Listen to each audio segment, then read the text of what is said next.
and welcome to the latest episode of the Online Warriors podcast. It is the middle of October, and this is a big episode for us and for all comic book fans, and I mean all movie fans, really. Movies, television, DC FanDome. They took a bunch of fans, like fans of something, not like electric fans or like ceiling fans, but like fans of DC, and put them in. I have to assume there's an actual dome. Was there a dome this year? Is there an actual dome? I don't know. I think it was still all virtual this year. This is one of those weird things where I remember, was it last year or the year before they started doing this? And I don't think there was ever an in-person thing. I was trying to figure out why they called it FanDome. I feel like they wanted to like have a play on fandom, but they didn't want to just call it FanDome. I don't know. But yeah, there's supposed to be a dome is what, like, maybe it was supposed to happen in like the Superdome in like New Orleans or something. I have no idea. Dwayne "The Rock" Johnson in his Black Adam where he did like the intro, which we're going to talk about that. He was like trapped in where was he in time and space? We'll get into that. It was kind of dome-ish where he was. There's a lot of fans. There was no dome. It was all virtual. I believe you're correct, Nerdbomber. I am Illeagle 86. That's Nerdbomber who spoke about the dome. Techtic is waiting in the wings somewhere over there. There he is. And the three of us are here to talk to you today about DC FanDome. We're going in... Look, we don't have to get into it, but usually the way we record this podcast is we meet up virtually in cyberspace, and we shoot the breeze. Techtic's words, not mine. For usually on the order of an hour. Is that inaccurate? I think that's around what the timetable usually is. But tonight we're going in cold. Like, we've been talking for like 5 minutes, so it's probably going to feel. Maybe it'll feel fresher. I don't know. Maybe this will make us more lively. I don't know. Maybe this will institute some permanent changes in the podcast, or maybe it'll suck. I don't know. That's the magic of podcasts. You never know going in. So I keep that in your minds as we move through DC FanDome. There is, as I said, a lot to get into. I'm going to start an authoritarian regime here, and I'm going to pick where we start.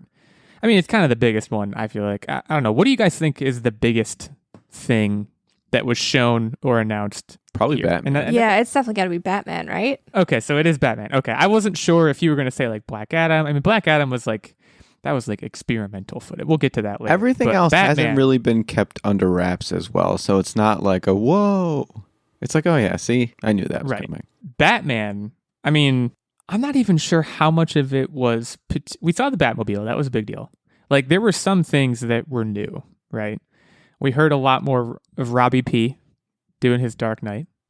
We saw a lot more Catwoman, a lot more Penguin. Riddler. There was Riddler, of course. Yeah, I think we saw Riddler in the first trailer, kind of in like a wide shot. Which, by the way, in terms of like who I'm most excited to see in the Batman movie, it's Riddler. I feel like Riddler, I mean, the last Riddler we got was Jim Carrey, right? Cinematically, at least. The Riddler is due for a treatment, I would say. And I think Paul Dano is going to knock that out of the park. I mean, this, I don't know what to say. This looks amazing. I think this is going to be on par with, if not better than, any of the Christopher Nolan movies, which I'm a fan of all three of them. That is a very bold statement. I feel really good about it. And like, I think it's going to do something interesting in the sense that it's going to take a lot of the Chris Nolan elements of it, which this darkness, right? Everything's dark, everything's serious, which I love. And then it's going to inject just a little bit of, I think, another really important element of Batman into this movie, which is, I don't want to say cartoonishness, but like, I'm sorry, the Penguin is a ridiculous supervillain to me. And I think I think just having him in the movie means it's not going to be as serious as the Chris Nolan ones. It still felt really dark, though. Like, it felt super dark, yeah. It didn't seem as serious, but it felt like chaotic dark, if that makes sense. It felt kind of like I wouldn't say Dark Knight. It felt like the Michael Keaton version of Batman, in my opinion. That one was really campy, though. This doesn't seem that campy. No, the George Clooney one was campy. The Michael Keaton one was a little darker. I believe that one was directed by Tim Burton. I think that was that not the Jim Carrey Riddler? I think it was. I think it was the same movie. Yeah, I got a little bit of the Tim Burton-iness. Like I was saying, like that cartoonishness and just like I think there is, and I think chaos is a good word too, Nerdbomber, in the sense of I don't know, the Christopher Nolan trilogy, right? You had Batman Begins, where he's figuring out how to be Batman. Spoiler alert. It's when he begins. But there's no, like, he figures it out pretty easily, I feel like. Like, there's no bumps in the road. This Batman, I have a feeling it's going to be like, he's just throwing crap at the wall and seeing what sticks. I don't know. Maybe I think that'd be cool, personally. Like, I get that Batman he's a superhero. He's supposed to be kind of infallible. He's the world's greatest detective. I would like to see some growing pains. I think that would be interesting because this is supposed to be early going Batman, is it not? I feel the like vibe that I've gotten. Yeah, this is definitely like the early going, and like you said, growing pains. I feel like we're gonna get just from this trailer. I got the vibes that we're gonna see a Batman who's grappling with like how far is too far, and how far he can push the envelope and violence and what he's comfortable with before. Because I mean, the Batman that we pretty much get in all of the movies and stuff to date is always that more subdued Batman, where like he just does enough to knock the bad guy out and capture him. Like, they never really go super like mega violent. It's like violent, but he's not like out for blood or anything like that. And I feel like we might maybe get a little bit of that. Well, at that point in his career, he's supposed to be sort of trained and have control over his emotions and things like that. So I kind of get the Batman that we see, and I've always seen even when he's starting off where he's not killing, because that's sort of founded on his training. I don't know that we're going to see a super gruesome, violent Batman. I think those are things to be discussed in other points of the DC fandom. Well, yeah, I'm not saying he's going to go out there and like massacre villains or anything like that, but I feel like it's going to be like, you always, when I think back to like the Christian Bale Batman, he was very strategic and calm and collected, even when he wasn't. Even when he got angry, he still seemed like he had like a calm center. I want to see a very chaotic, under control. Yeah, I want to see a chaotic, out of control Batman, and I think we might get that. I think, it's that's how it would care. Even the Dark Knight. The Dark Knight, the whole character arc of Batman is he's desperately trying to maintain control, and he's having a hard time doing that. But he's still, like, in the end, he still maintains control. He's like under control, And it's not even. I wasn't even really talking about the violence, so to speak, although that is certainly an element of it. I mean, if I was Batman and I was I had ninja skills, I was super strong, I had all these, rich guy toys, you would think that Batman and Techtic, I'm assuming you're going to tell me this is like a comic book arc at some point, but like, you would think at some point he would just punch somebody too hard and accidentally kill them. Like, if it were me, I probably would. I'd just slug a guy. Like, he's in this trailer, he's fighting all these people, he's getting shot, he's just taking bullets. I mean, he's regretted and killed before. He's regretted not killing and killed before, but it's rare. It happens later. And that's like it happens after he's just been beaten. Right. Another thing about this trailer too, I want to mention, no Jim Gordon, really. I think he might have been in it for like a second. I'm really excited for the Jeffrey Wright rendition of Jim Gordon. It's another thing to look forward to. I think it's just, another word I would use is gritty, and I'm not referring to the horrifying mascot. That would be interesting, but not that. It's just like the way this trailer ends in particular. I want to highlight the Batmobile coming out of the explosion, and the way the trailer ends upside down, where the Penguin's car has flipped and Batman is walking towards him. It's just, oh man, it just oozes cool. Oozes coolness, oozes grittiness. Like I said, it seems like it's rough around the edges. Batman at one point is really dirty. Did you guys notice this? I don't know why. He's very dirty. Usually he's so clean, everything's shiny, or like matte black, but like spotless. Well, I mean, that was probably though like a request from Robert Pattinson. He was probably like, you know what? I spent a lot of time being sparkly and clean, and I want to get down and dirty and gritty for a change. See what you did there, a little Twilight. Right. I feel bad, actually. He's looking like, very rough. Robert Pattinson has done so many other movies, and it's so bad that the only thing that he's known for really is Twilight, because a lot of his indie movies are actually really good. But he will always be that glittery vampire.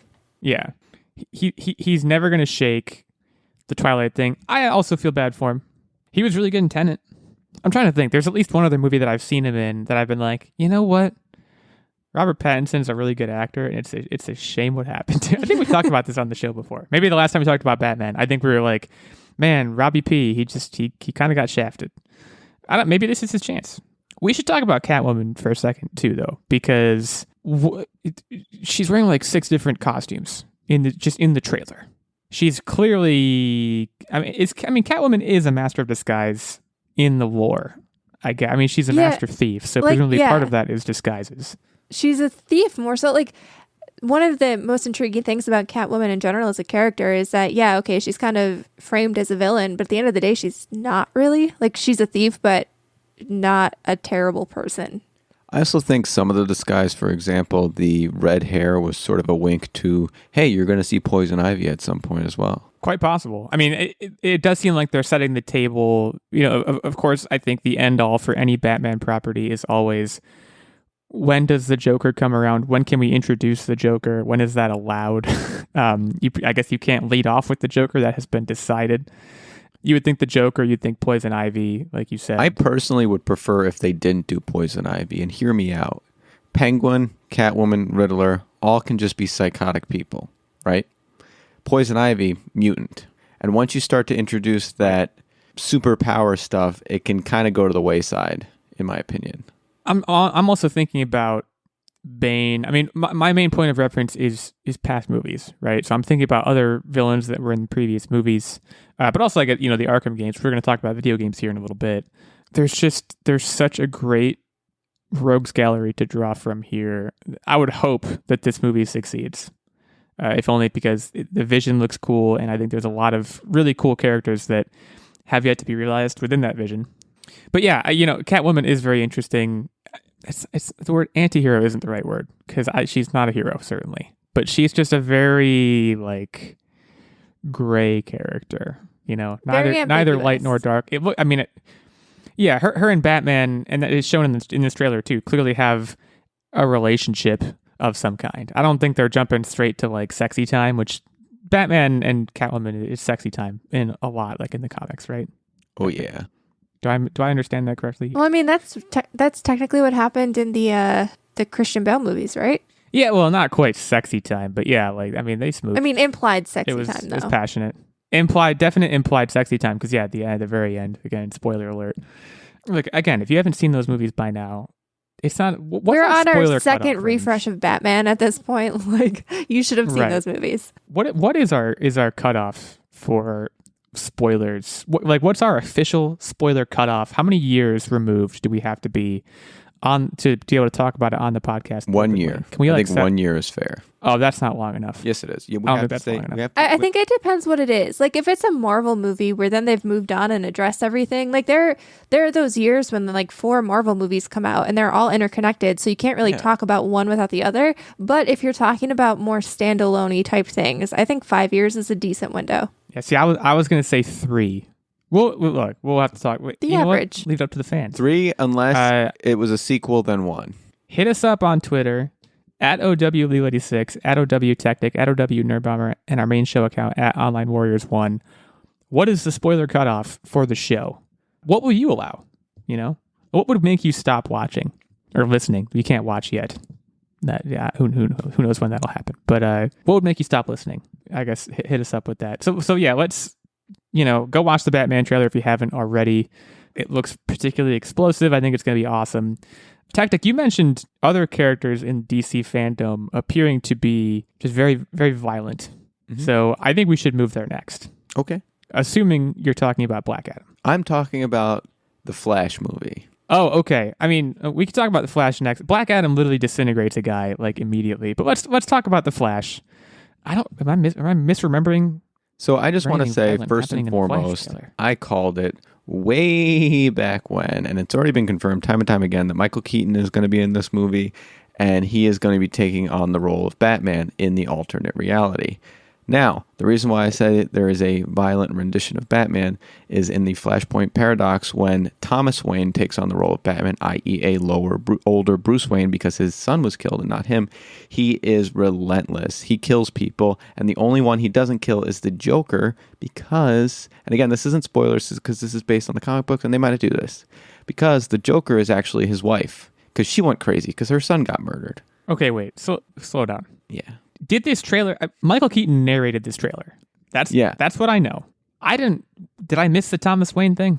Well, if he's an older Batman, he's in Flashpoint Paradox, which they're talking about going into alternate realities. Then he's going to play Thomas Wayne. And not only that, the sheet over the Batmobile is 100% the Batmobile silhouette that was used in Michael Keaton's Batman. Right, but wouldn't it make sense that he would just be Bruce Wayne then? Batman. I think he might just be Batman. Not Flashpoint Paradox unless it's Thomas Wayne.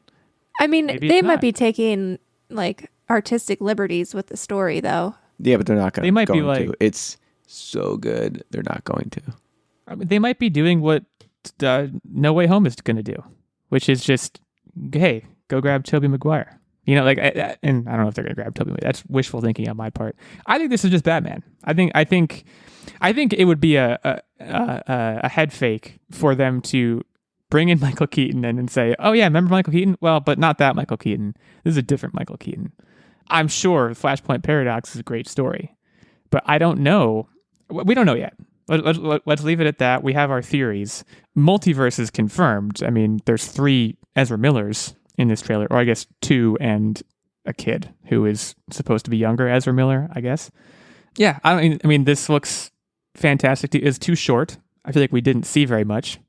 It was all very... I think this trailer encouraged me to like go back and, I don't know, watch... Did he go back to Justice League times in this? There were certain scenes where I was like, I don't know where he's supposed to be.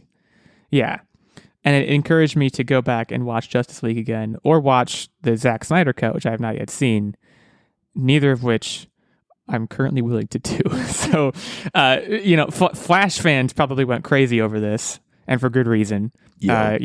I was a little lukewarm. Like the story, I really am excited for the comic book storyline to come to life, but I've always been skeptical of the casting and especially now the suit. I don't know. I'm just not jiving with it.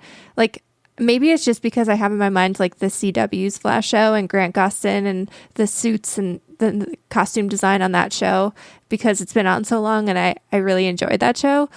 But I don't know. I'm not 100% sold on Ezra Miller. You're not sold on Ezra Miller. Yeah.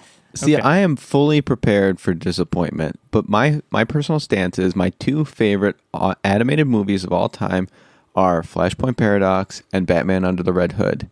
And if there's a chance I can get even one of those, I am just ecstatic and excited. Right. You don't care what the nuts and bolts are. You're just happy to be here. I think, which is totally reasonable. I like Ezra Miller, but it has nothing to like the Justice League, the movie. He was good in that. And he was surrounded by a lot of not greatness. But he was the comic relief, which was like one of the only things that ever worked in that movie. So I think he had an easy time making me like him. I'm not a Flash. Like, you guys are both Flash experts. You've watched the TV show. I know his name is Barry Allen. So for me, I'm hoping they inject more of the comedy into it that was present in Justice League. Maybe that's just the kind of thing that the comic relief for him is only going to be in a group setting. I don't know. Tonally, I'm curious to see where this movie goes. But the story, is very cool. I am concerned on DC's behalf that, again, DC's constant problem is they want to be Marvel before they're ready. And Multiverse took Marvel, 15 years or something? See, but this exact one isn't a multiverse. This can be a standalone. There's only few characters sprinkled about here and there. It's not the whole barrage of cast and crew in this specific story arc. Given that theoretically only the Flash can traverse the multiverses. Is that the argument, that it can remain not only self-contained? That, but he's also going to be the only one that remembers the way the timeline was and the way the timeline is. So no one will have any recollection of anything. He's the only one that can travel. And that's that. It could be a standalone fun film. Yeah. There's fewer narrative trapdoors. That much I will acknowledge, but that's what happened to Justice League, in my opinion, is they decided we're going to have Avengers before we're supposed to, and it didn't work. And I don't want them to say we're going to have multiverse before it's time. They introduced characters in their team-up movie, which was strange and kind of silly. But hopefully, I think what they'll do with this one is I think this is the way to get Ben Affleck out, which is funny because I read reports recently that he actually refound his love for Batman filming The Flash. But I think this will be the way where Because I think in the trailer they even said for the Flash, like, oh, if you go back, like if you change the past, you rewrite the future or something like that. And I think they're going to have, like, when he finally goes back to the present day, he'll have tweaked, and that's how we're going to get, like, Arpat Bat, which is what I'm going to call him. Trademark. Oh, you think they're going to fold Arpat Bat No. into... I don't think so. Yeah, see that. But then how do you did. rectify the fact that Ben Affleck's no longer the Batman? Like, how do you replace him? And then you've already have this really cool origin story with Arpat. You don't replace him. There just is no Batman. But he's like a crucial member of the Justice League. You gotta. That's a very fair argument, but I don't know. I think just based on what we saw of Arpat Bat, it is so hard for me to imagine him showing up anywhere else than that movie. I think that might wind up being like the Chris Nolan ones, where it's just like, okay, this is a Batman thing. The Rogues Gallery can come. No one else is allowed. I'll go out on a limb and say I would like for it to be that. I think that's where Batman thrives. I don't know though. I mean, yeah. Again, DC doing what they do typically involves them trying to be Marvel, which means get as many characters into one cohesive thing as possible. So that's a good argument for them bringing Arpat Bat in. I love the Arpat Bat thing. Right? Isn't it such a catchy name? I just made it up on the spot. You made it up, really? I'm not joking. With the listeners. I mean, maybe I read it somewhere and like subconsciously remembered it, but I can't. Like, I'm pretty sure I just made it up though. I'm gonna attribute it to myself. If you tweet that, if you like hashtag it, that's going to outer space, I think. Everyone, let's get this trending. Stay tuned. Hashtag Arpat Bat. Yeah. Let's pivot to Black Adam here, because I do want to get to. So yeah, this was one of the couple of movies that they teased that they were like, you know what, it's not ready yet. But like they had this really interesting, like I said, they kind of just like the video started with The Rock in like a Super Smash Brothers level, like in some computer generated world, wearing a shirt that was too small. I love The Rock. Let me just start by saying that. Love The Rock. I think he's great. I think he deserves all the success he's gotten. At this point, he doesn't even look human to me anymore. His shirt is like, it's not a V-neck. It's a regular round neck, but it's so low. Is this a style of shirt that I wasn't... It's a round neck that is so low, you can see the tops of his It's a U-neck. And I don't know if that's because of his figure. It's a U-neck, maybe. Is that actually what it's called? I think so. I don't know. I think it's just his pecs are so big that no shirt can contain them. Right. So they just like pop out. There's not enough textiles in the universe to cover The Rock's upper body, which, you know what? That's fair. So he introduced this short clip of Black Adam, seemingly some regular folks finding Black Adam and making it clear to me that I don't understand what Black Adam's powers are. Lightning seems to be... He disintegrates a guy. Again, I mentioned this before. When you talk about violent, some guy walks up to him, which, I'm sorry, is the dumbest thing you could possibly do in that situation. He's a hooded figure, clearly very mysterious, not friendly looking. You walk up to him, he chokes you, and as if that's not bad enough, lightning shoots up his arm and turns you into dust. Calamari. Pretty cool. First of all, very cool. Hear me out, though. They were trying to summon the power fantastic, i.e. Shazam, and so their exposure to Shazam is, hey, he's a good guy, real good guy. And so maybe that's why he walked up to him. But why do you have guns then? You always have guns when you're in a tunnel. Jeez. I guess. Right, because they did shoot him. Didn't work, by the way. I think this is just... It really does. Have you seen Shazam? I know we've seen Shazam. Did you ever... No, we're gonna talk about Shazam later, because we got a teaser for Fury of the Gods. I have not yet seen Shazam. Speaking of which, is that Zachary Levi's real body? Supposedly. It looks It looks fake, but supposedly he's got jacked in the gym or something. But just like the tonal difference between Black Adam and Shazam is crazy to me, because Shazam, they went like full Marvel, where they tried to make it like funny, heartfelt, all that kind of stuff. Now they really departed from like the darkness of DC, and this seems like they're just plunging back in the dark. Let's vaporize some mofos. Right. They're not just plunging back into the dark. They're saying, how deep into the depths of darkness can we go? I mean, the character's name is Black Adam. Yeah, I get that. But like you could, especially when you have The Rock, like I could definitely see them having like a a more sarcastic villain take on it. And instead it just seems like it's going to be right. dark. What I'm intrigued about is how are they going to cross this into Shazam 2?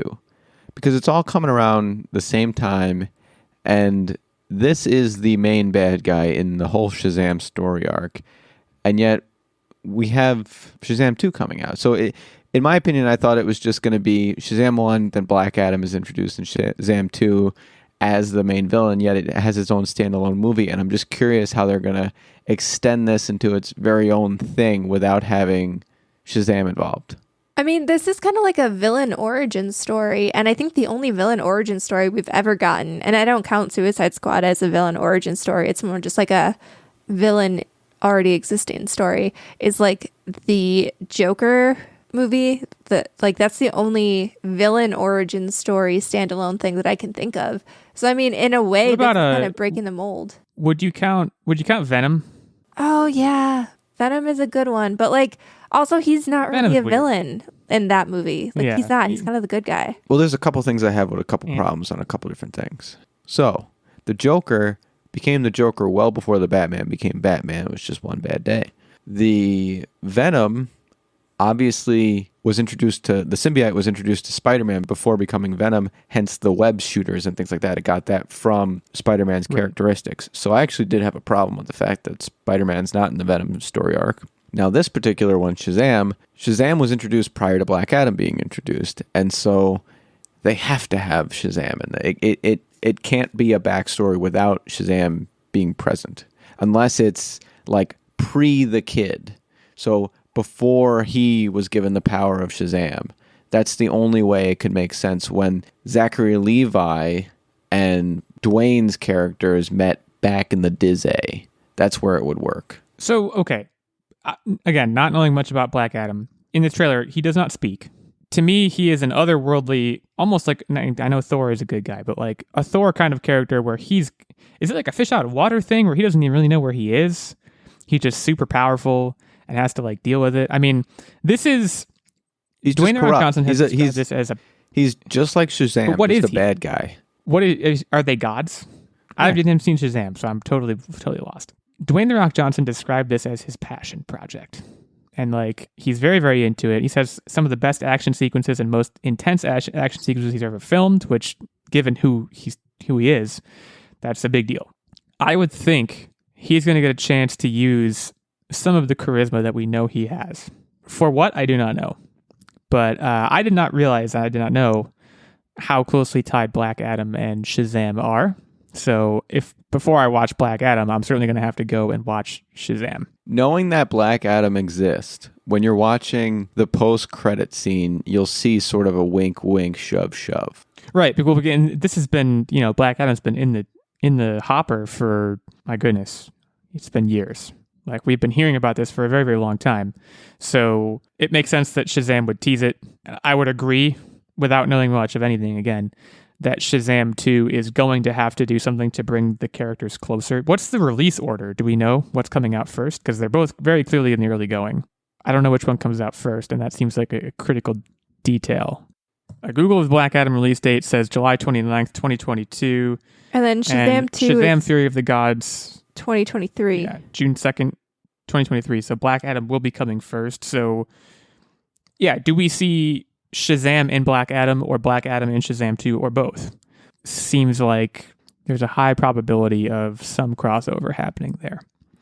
So we're going to talk about Shazam 2. I guess just call it Shazam Fury of the Gods. But first, we are going to take a short pause to shout out a sponsor. But before we do that, we also have to shout out our fantastic Patreon producer, Mr. Steven Keller. Steven, thank you so much for supporting the show.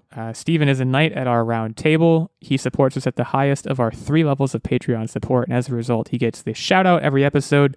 He gets input into our weekly game segment. He gets the occasional guest spot, one of which is again coming up. And he, of course, gets access to the monthly secret segment and vlog.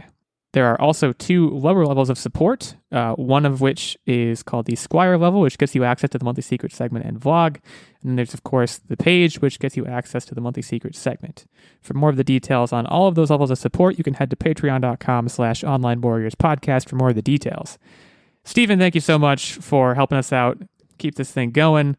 We appreciate you. We appreciate all your support, and we look forward to talking to you again soon. And we look forward to the quiz today, which I believe, well, I'm not even going to say what the topic is. I'm going to leave it in suspense, but we'll get to that as well. Right now, we are going to take a short break to shout out a sponsor, and we'll be right back to talk about Shazam! Fury of the Gods, amongst other tidbits from DC FanDome.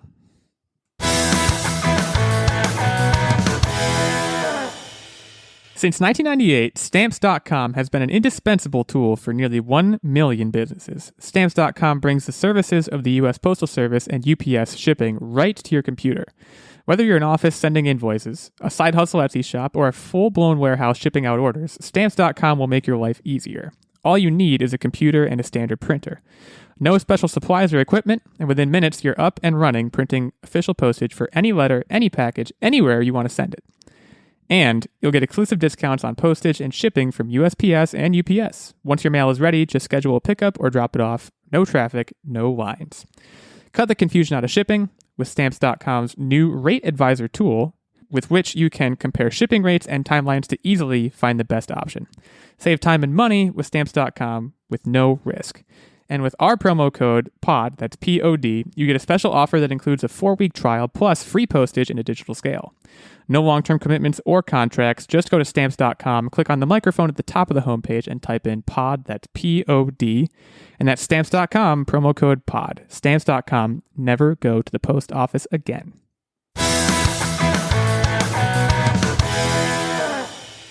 Okay, so Shazam! Fury of the Gods. This was, again, kind of a less so a trailer and much more behind the scenes scoop. Zachary Levi? It's Levi, right? Yep. Zachary Levi. I have a hard time with that, as you can tell. Kind of talked us through what's going on with Fury of the Gods, in particular, lauding his new castmates, Lucy Liu and Helen Mirren, which, that's a thing. I don't really, Lucy Liu I have little connection to. I'm a Helen Mirren fan. She's got it going on. Amazing career. Pretty big get, I think, for Shazam! Fury of the Gods to bring her in, as I think Calypso is who she is. Techtic, you can fill me in on the details there. So, yeah, there's a lot to unpack here. Nothing particularly specific. Not knowing how Shazam ends or having seen Shazam, I was a little bit confused. I guess, okay, so the kid is still Shazam, obviously. Mm-hmm. His pals are now also Shazamers. What do you call these people? His family. This is basically Fast and the Furious. Okay. So Vin Diesel will be making... I mean, actually, Helen Mirren was in Hobbs and Shaw. Fun fact. Was she really? Oh, yeah. Fast and Furious is unstoppable. They get everybody eventually. It's just a matter of time. Okay, so they're all quote-unquote family. They all have Shazam-malicious powers. And now Dame Helen Mirren? I think she's a dame at this point. Helen Mirren and Lucy Liu are coming in to presumably crack some skulls. Hijinks will ensue. Techtic, tell us more about Calypso and also Lucy Liu's character, who I'm sorry, Lucy, I don't know who you are playing. Well, what I want to focus Maybe Techtic on can tell me. Is, in addition to these extra characters, there's going to be a huge variety of creatures, and that to me is what's really exciting. It's really delving into the sort of legends, so to speak, of what all these things are. I mean, we're going to see dragons. Yeah. We're going to see, what else do we see? Beast and all sorts of different things. Just, they're really diving headfirst into this whole universe that is Shazam. And that is very exciting to me because, frankly, on this topic, I will tell you straight up, I am not a comic book expert on the Shazam verse. And so this is going to be a huge learning experience for me. And the world looks absolutely fantastic. Right. So, yeah, we did the dragon. I'm glad you mentioned that because the dragon was a bit of a surprise for me amongst the other mythical creatures. Again, I haven't seen the first movie, but I didn't know that was something that was on the table here. Yeah. Honestly, it's not often that you see. Have we seen a dragon in a comic book movie? I don't think that has happened. Yeah, I don't think so. I'm trying to think like maybe there is a weird Marvel montage or like a Guardians thing on a different planet, but I think like we not might... on Earth. Oh, we did see... Okay, so we saw a dragon. You just jogged my memory. In Thor Ragnarok, there was like a dragon thing that he was being chased by in the beginning. I think in Eternals, we were teased with the latest trailer of some kind of mythical something. Dragon, whatever. It's a natural marriage. Dragon at some point. In the Tony movies? Stark gets a what? In the comics. Oh no, but not in the movies. Right. So it's a natural marriage. Superheroes, dragons, mythical beasts. It's all coming together. Again, we don't know a whole lot about Theory of the Gods yet, but we just mentioned the release date, June 2nd, 2023, after Black Adam. No mention of Black Adam here, I should say. But yeah, that's another bullet point in the DC FanDome thing. I know Aquaman was also mentioned. I did not see the footage, and that was purposeful. They didn't I really think show Aquaman too is much, overrated. to be honest. It was more like talking about the behind the scenes stuff and talking about how excited they were, but they didn't really show, like, there was no like formal trailer or anything like that. If you guys haven't seen it, it's, Right. Hey, we're all friends. The environment is nice. This is Aquaman. Right. And I know that Jason Momoa, if you wanted to, could come over here to where I'm sitting and just kind of like hit me over the head and plunk me into the ground like a stake you'd put your tent in. Stake me into the ground. Is this a sex thing? Where are you going with this? No. I just mean he's super strong and I'm super skinny. He could just hit me over the head and I would sink. Yeah, that's what I'm hearing. I would sink into the ground. I'm saying, Jason, don't be mad at me, but we're gonna move on from Aquaman because I want to get to the video games. Before we do that, I have one thing I do want to talk about, and this is a TV show, but Peacemaker. Oh, Peacekeeper. Oh my gosh, Peacemaker. I almost forgot. You're totally right. We need to talk about this. Because this is actually one of the things I was most excited about out of all of the announcements, and I didn't expect to be, but like this looked incredible. John Cena in tighty whities. That's it. That's all you need, I think. That's all I needed to see, or I don't know, I guess hear about. Well, when This we does watched look fantastic. Suicide Squad, you liked him as a character because he's everything that Captain America isn't. Flawed and not righteous, but thinks he's righteous, but is a total prick. He's basically a mockery of Captain America, 100%. That character is written as someone who's self-righteous to the point where it's a mockery. But they're doing something different with this TV show. Like, yeah, he's still kind of a joke, but they're humanizing him, and I think this could be really interesting to get, like, again, I always go back to like liking the like human side of villains, The Boys. and this is going to give us that, and it's going to be super funny. Like all of the, and it could be one of those deals where like the trailer is funnier than the show is going to be, but for whatever reason I have faith that this won't let me down. Well, and they also they're pushing the thing to, I think, like The Boys does. I never watched The Boys, but they're like, yeah, we kill people. What about it? Which, like, I think it's going to be very rough around the edges. I think they're going to do a lot with kind of like you said, the essence of Peacemaker's character, which is just, he's like Captain America, but so self-righteous that it kind of like, he turns it on its head and he's actually kind of just ridiculous.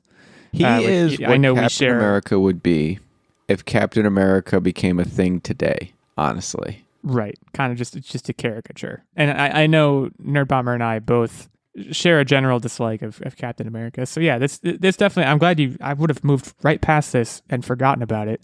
And I'm so glad you mentioned it because I'm also a huge fan of John Cena. I mentioned this before. He is an underrated comedic actor. I stand by that. And I think it's going to appear to be especially true based on what this show looks like it's going to be. Of course, this is James Gunn, right? I think it is. Yep. Raiders of the Galaxy, Suicide Squad. So putting together a team of rough around the edges people who do presumably good things. But yeah, it's a formula that I think will work. I've not yet seen Suicide Squad, his version of Suicide Squad. So I'll have to check that out just to become more acquainted with this character. But on the note of Suicide Squad, we can move to Suicide Squad Kill the Justice League, which is Rocksteady's video game, which we got a story trailer for here at FanDome. I will say, I would not have expected this coming in, but so coming in, if you put Suicide Squad Kill the Justice League and Gotham Knights up against each other, coming into this, I would say I'm picking Gotham Knights every time. I still am. I no longer feel that way, personally. I think the potential for fun is great. Like, they're both going to be fun, but the potential for like funny fun and like on the nose sort of humor is greater with Suicide Squad.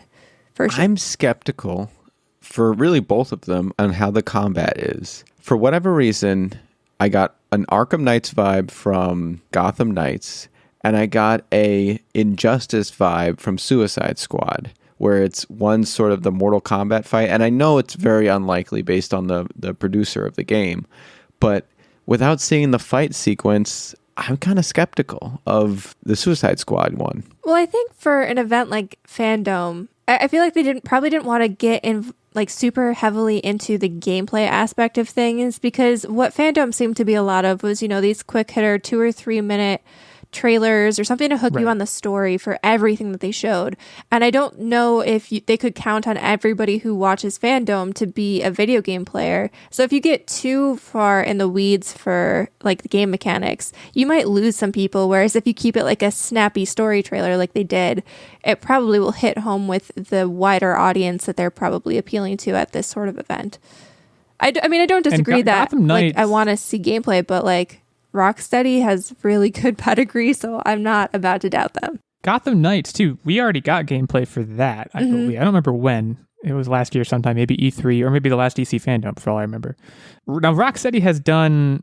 so Rocksteady is doing Suicide Squad, and Gotham Knights, I believe, is WB Montreal. What has Rocksteady done? Because the name is familiar to... Did they do one of the Arkham games? Or multiple of the Arkham games? I'm trying to remember. Yeah, they did basically all of the original Arkham games. They did, you know, Arkham City. What was the first Arkham? Arkham Asylum. They did all of those games. Right. And I think WB Montreal, actually, they did Arkham Origins, which was the less good one, if I remember correctly. So both of them have Batman experience, which is certainly good. I don't know. Just watch again what you said, Nerdbomber, which these sizzle reels, if you please. They were all story based, and Suicide Squad was just really fun and flashy. And Gotham Knights, don't get me wrong, I'm sure it can engage me, but it was very dreary. Just Court of Owls. That's Batman's dead. I'm just, my gosh. You need to read the Court of Owls. Both Nerdbomber and I read the Court of Owls, and if you haven't, you should, one. And secondly, you should be super excited about this. It is messed up. Well, like, to your point, one is more fun and like colorful, and the other is very dark and dreary. I would say Gotham Knights is a lot more like the Arkham games, where you have that like downcast vibe, and like you have to just go in with that sort of vibe in mind.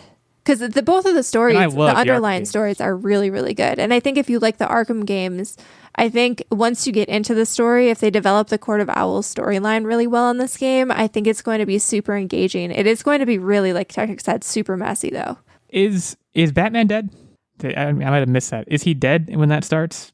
Or is that a spoiler to even ask? No, like in the comics, Batman like is the main protagonist in the whole Court of Owls thing. The fact that they're going and focusing primarily on all of the different Robins kind of leads me, like, I'm wondering how they're going to set this game up, or if it's even going to tie into like the Arkham games at some point, because, and this is a spoiler, but I think it breaks the 3-year rule maybe. Didn't the last Arkham game, didn't Batman die? I don't remember. I don't think he dies. I think he retires.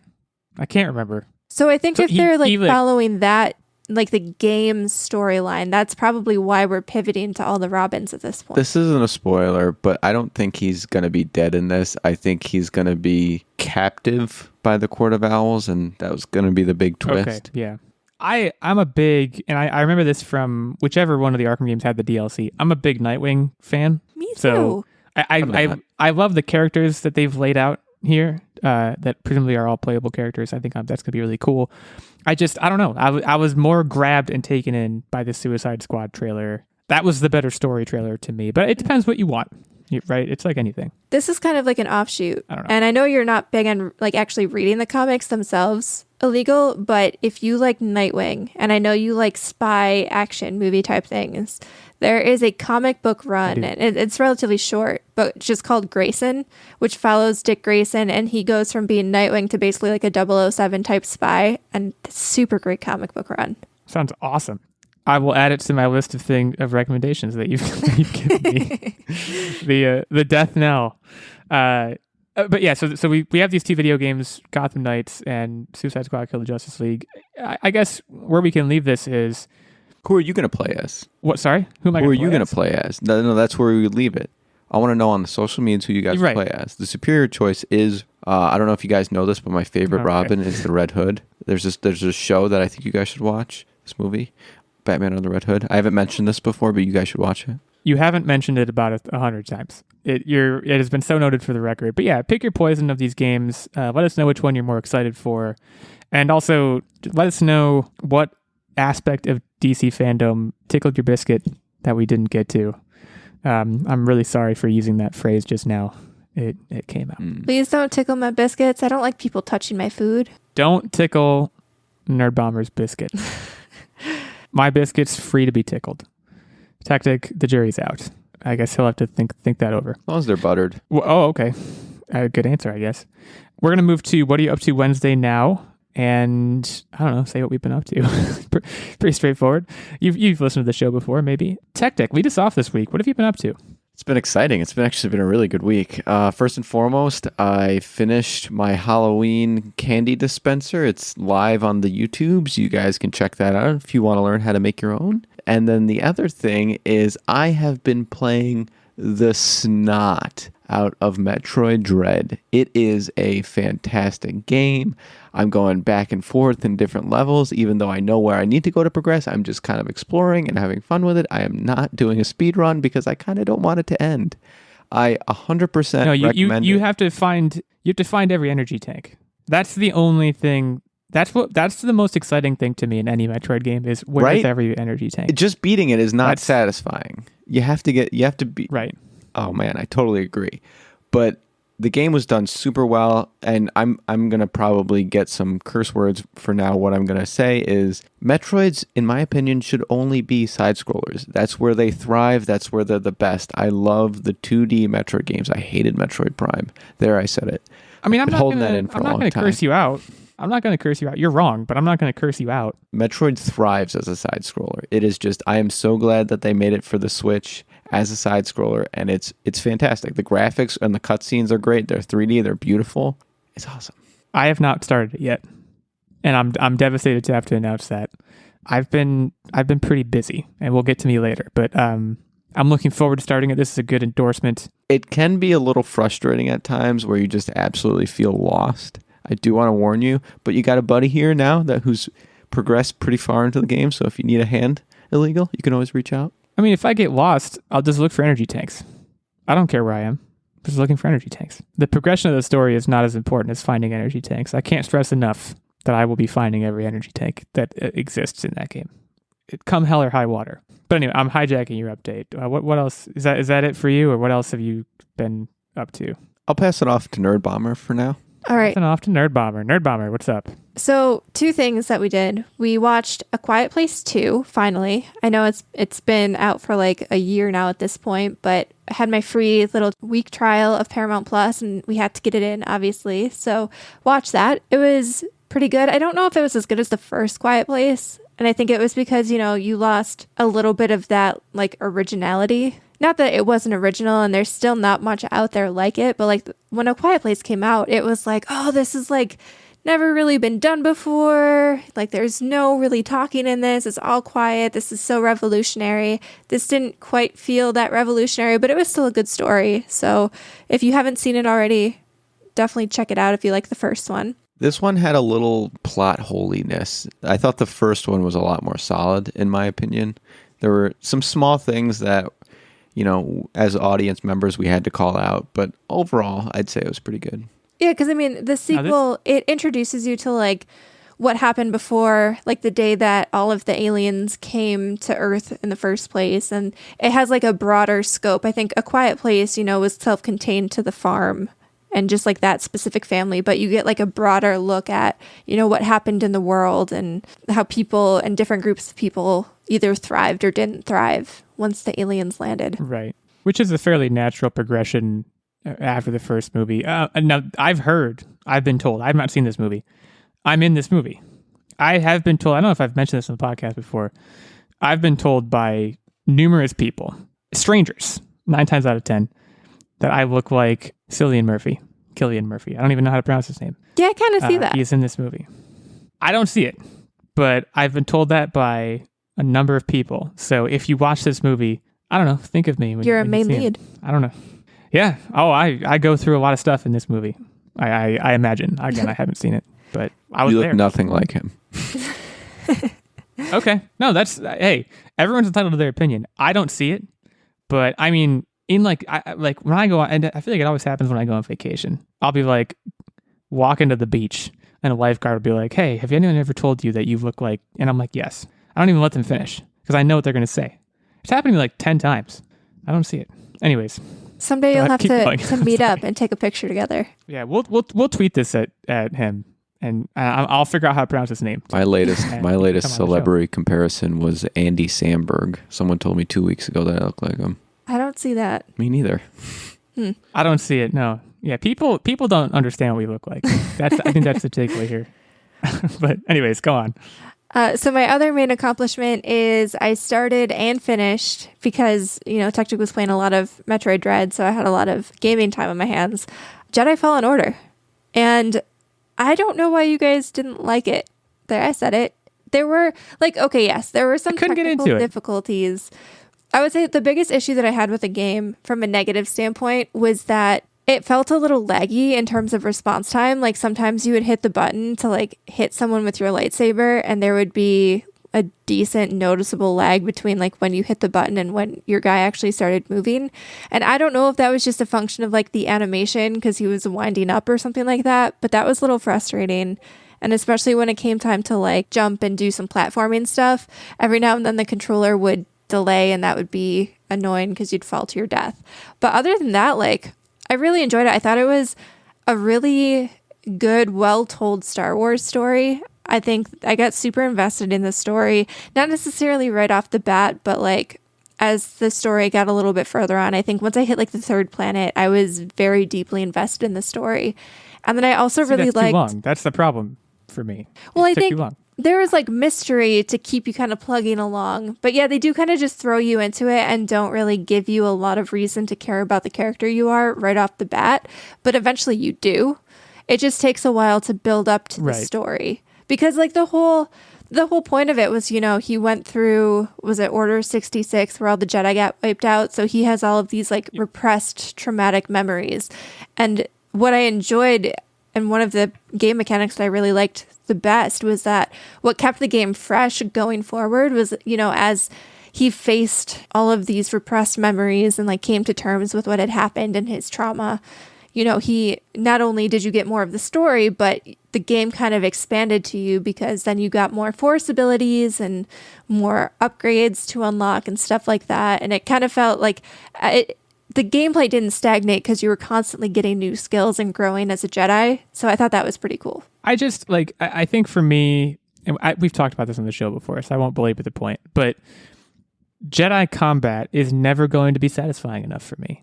I'm always going to feel like there's something that's not right about it. And that's if the story isn't spectacular, that's going to be the thing that's responsible for keeping me wired into the game. And I think that was what happened with the Fallen Order, is I was just the story's not hooking me and the gameplay is also not hooking me. Therefore, I'm unhooked and I can walk away. And I did. I mean, that's I might fair. revisit it. I think if there's a sequel, because I think they're teasing that there's going to be a Star Wars game announcement sometime in December. And a lot of people are speculating it's a sequel to Fallen Order. And if I think if there's a sequel, it'll probably kind of jump in a little bit quicker because obviously Kel's backstory. But what I actually really want is there's a character, and I don't think either of you got far enough in to have met this character, but there's a character who joins your crew later on, and I don't want to spoil it in case you revisit the game, but I want to see that character as the main focus of the next game. Because that character isn't a Jedi, but I think might become one, but it has other magical abilities that would be really cool to play around with. I suspect the game announcement in December, should that happen, it's going to be the Mandalorian game. Because we saw that beta footage that looked awesome. Did we talk about that on the podcast, or did we just talk about talking about it on the podcast? I can't remember. It was cool. I don't remember either, but if we didn't talk about it, we're talking about it now. Go watch that footage. Just YouTube. Go to youtube.com. I don't know if you've heard of it. And just type in like Mandalorian video game, and I'm sure it'd be like the first thing that comes up. Okay, is it my turn? Yes, it is. I don't have very much to talk about this week. Finished Midnight Mass. I wish I could talk more about it than I can, but I can't. It's one of those shows that it's 7 episodes. Spooky show. So if you're in a Halloweeny mood, it's perfect.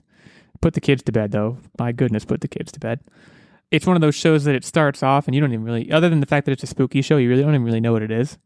So I can't tell you what the main spooky thing is because it kind of neuters the show if I do. What I will say is if you are squeamish like I am, make sure you're sitting down for a lot. Like it's very, this isn't a spoiler. It's very bloody. Like more blood than I think was necessary. That is the one thing I will say about it that I didn't care for. It was good though. It was good. Really great spooky show. Couldn't really go wrong in that department. Other than that, not a whole lot going on here. Still in the throes of moving, unpacking, things like that. I will say, great British baking show has been fantastic. It's still going on. I'm watching a lot of TV because the other thing I want to mention, I think I gave a PSA on the show last week, what is when it would have been. Seinfeld is out on Netflix now, and if you haven't watched Seinfeld ever, or even if you just haven't watched it in a while, Seinfeld is, it's like, I think like one of the things from one of the episodes is in the Smithsonian.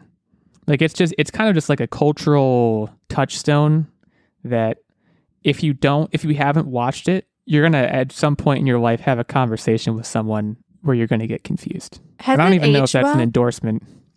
It's aged the same way that Friends has aged, where it's, look, it's a show about a bunch of white people in New York City who all have nice apartments. So like it's true to life is probably not the right word I would use, but a lot of the social circumstances are true to life. The characters, you have to go in, it's kind of like in comparison I'm sure you've heard before, it's kind of like Always Sunny in that the characters are all bad people. You can't go, it's not like Ted Lasso where you can go in and be like, I'm going to find, these characters are going to have redemptive qualities and I'm going to look up to them as role models in some way. No, that's never going to happen. But you're going to laugh a lot. There's a lot, like, the lexicon of society has a lot of words in it that came directly from Seinfeld. And, it's what made it water cooler fodder for, like, 10 years or something back when it was on TV and people had appointment television where they watched it every Thursday night and showed up and talked about it the next day. It's worth watching. It's worth your time. It's worth trying, I would say. And it's like any comedy, like Parks and Rec and The Office, where the first season is kind of weird. So you kind of got to like get through the first, I think this first season's like 4 episodes or something. Season 2 is fantastic. Season 3 is even better. And it just kind of goes on from there. Yeah, I'm thinking more about your question of how it aged. And I don't know. It's a 90s show. That's my answer. I don't know. It's not a very fulfilling answer or even a good answer, but it's what I'll say. It's a 90s show. And it's a 90s show through and through. That's what you can expect from it. Fair enough. That's the scuttlebutt for me. I'm hoping to start Metroid Dread sometime this week. Been very busy, but that's sitting in the hopper. Also just got my fiance Mario Kart Deluxe finally for the Switch for her birthday. So we'll probably be playing some of that too. You have to I've let been her waiting on that for a while. At least the first couple rounds since it's her birthday. I would have to do no such thing. I don't subscribe to that set of rules. I'm sure everyone knows this, but I've been incubating that gift egg for a long time because I've been waiting for it to go on sale. And guess what? That doesn't happen ever. Nintendo games do not go on sale. Like Mario Kart, I think has been $60 since the dawn of time. I don't know. Yeah, before the Switch came out, basically. The cavemen were paying 60 stones for Mario Kart. Right. That's exactly correct. So we'll be playing that. I'll be playing Metroid Dread, hopefully, and that'll be that. And I'll hopefully have a more interesting update next week. But right now, we got to talk about bats. I have to assume this was a topic that was chosen both because it's spooky season and because we talked about Batman. But maybe that's just me projecting. It's because we talked about Edward Cullen. Yeah, it could also be that. So Techtic, you're the host this week, thanks to your constant winning streak here. So take us away. How many species of bat are there? Who goes first? I just jumped right in. Okay, take it away. I'll go first. I volunteer to go first. How many species of bats are there? This is a lot. This is a very large number, and by very large, because that's vague, I of course mean 36. There's 36. Oh, I think it's more than that. I'm gonna say 80. I'm probably gonna regret this. Nerdbomber gets it. There are 1,400 species of bat all over the world, except for the polar and desert regions. But in every other climate type, there are bat species. Yeah, I wanted to say that I was going to say something like in the thousands, but I didn't want to bust. But like aren't they known as like almost the rats of the sky because there's so many of them? Yeah, but that's derogatory and we don't really... Sorry. Bats are kind of cute though. It's also just because they look like rats with wings. This is fair. I mean, I was right. It's a large number. So I was right about that, but I was wrong about my guess. So Nerdbomber is on the board. On my way to victory. Let's keep it rolling. Yeah, we'll see. The Panay golden-crowned flying fox is the largest bat in the world. How much can it weigh up to? In pounds or kilograms? Pounds. Okay. Wow. I'm going to say it might be like the size of a cat. And I think the biggest cat, like a house cat, not like a tiger. The biggest cat. Think of the fattest house cat you've ever thought of. That's what I'm trying to think of. So, what, like a 16-pound cat? I'm going to go 16 pounds. Okay, it's at least double that. I don't want to use a plus one, so I'm just going to say 32 because I'm sure it's bigger than that. So this was a trick question. Bats' size is driven by their wingspan. They're not very heavy creatures at all. The heaviest one is 3.1 pounds. Darn it. I wanted to say 32. Like a cat with I was very wings. Close. Like, okay, so just this fat house cat flying through the air. I wish it was a fat house cat flying through the air. Yeah, I'll go so far as to say that. So I'm still down, but that's okay. How old is the oldest bat? Well, I can work backwards from turtles because turtles are like 200 years old. How old is the oldest bat? Is it how old was the oldest bat before it died, or how old is the current oldest bat? What is the current record for bat age? Thank you. That's the specificity I'm looking for. 52 years, of course.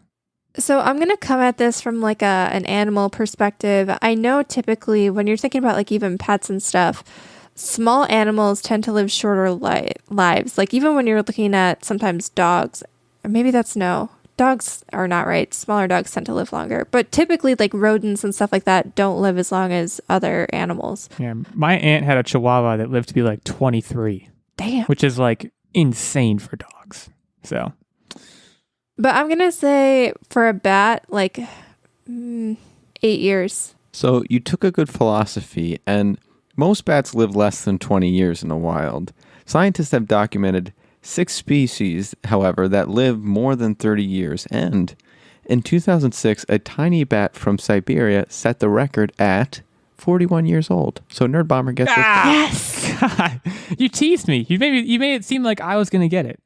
That was mean. I thought it was a good build-up. I accept the outcome. Okay, so I have to sweep this now, right? Because there's only 2 questions left. You have to sweep it to tie. Yeah, right. And then force the tie. We're not just going to talk about the mammal bats. We're going to talk about Batman bats. When did Batman first appear? Oh, I'm okay. I'm not. And this is as far as a comic debut. Yeah, I'm trying to think. Oh boy, Batman's been around for a long time. I'm gonna say 1920. I feel like that might be too early. I'm virtually certain that it was in the 30s, so I'm going to say 1930. Take it from there. So Illeagle gets this one. The character of Batman debuted in May 1939 in the Detective Comics number 27. The success of Batman's appearances in Detective Comics then led to his own spin-off series in the 1940s. Okay, so it's 2-1 going into the last question. Why don't we can we do a text in for this? Because I want to be above board. And the text in is for the tiebreaker. Stop trying to cheat the system. Okay, fine. Fair enough. What year did Dracula first appear? In what? Society? Like, do you mean like the book? Yes, the book. Okay. The book. Okay. Oh boy. I feel like we're definitely talking 1800s here. 1831. Definitely. 100%. I've been on a losing streak, so I'm going to do it. 1832. Come on. What is this? This is not, it's not fun for the listeners, but fine. I hope it's 1831. I hope you get screwed. The first edition of Dracula, published on May 16th by Archard Constable and Company, London, and priced at 6 shillings. And yes, I skipped the year to build suspense. It was 1897. And so the +1 rule prevails. Okay. And Nerdbomber takes the W. I mean, look, I can't be that mad. I want to make something clear here. This is my 3rd loss of the year. Like how? Yeah, like I needed this one, man. I needed it. I'm going to pat myself on the back because that's extremely impressive in its own right. Nerdbomber moves to 10-10, Techtic at 9-9. So functionally, that means you guys are tied. Again, going into here the second half of October and then November, December. And then I don't know when the cutoff date is. I guess New Year's is when we, I don't know, get a dunk tank or something. We haven't decided yet what we're going to do. Very exciting times for the podcast. I feel fairly safe. In fact, at this point, how many weeks are left in the year? Can I lose? We can do this math hot on the press. Mathematically, I'm not even sure it's possible because there's only like 10 weeks left in the year. Yeah, there's exactly 10 weeks left in the year. So I would be at worst 15-13. I guess it's possible for both of you to have winning records at the end of the year, but mathematically, since we all play each other, I'm not sure it's possible. I don't feel like doing the work to figure that out. You could be last if you were 10-13, and since we have a tying record, we would be. No. I would be at worst 15-13. Oh yeah, no, you'd still win. Okay. I think I got it in the bag, but again, that's not fun. So let's stop talking about it. Plus, Steven is going to be involved at some point. That throws a monkey wrench into the mathematics. So let's not even try, and let's just congratulate Nerdbomber on her win, even though it was gained via underhanded tactics. That's all I'm going to say. Hey, I saved my +1 for the entire game and waited till it was strategically necessary. So hey, all I heard just then was blah blah blah, an underhanded quiz master. So. I don't know. Do with that slam what you will. Next week, we'll be back. As far as what we're going to be talking about, that's for your imagination to decide. In the meantime, you can head over to Apple Podcasts, leave us a review there. We would love to hear from you. Twitter, also, we have all three of us have handles, and there's a main show account already mentioned. In there, go find us, talk to us about anything in DC FanDome, in particular, whether or not there's actually a dome or ever will be a dome, because we still haven't figured that out. And have a fantastic week. As the weather starts to turn towards fall, I think it's very important that we all go out to the cider farms and find a cider master. I'm not even sure if that's a real person, but it's on you now to find this person and tell them about the Online Warriors podcast. Spread the good word. Maybe get some free cider. It's cider season, everybody. Go drink some, and we'll see you next week.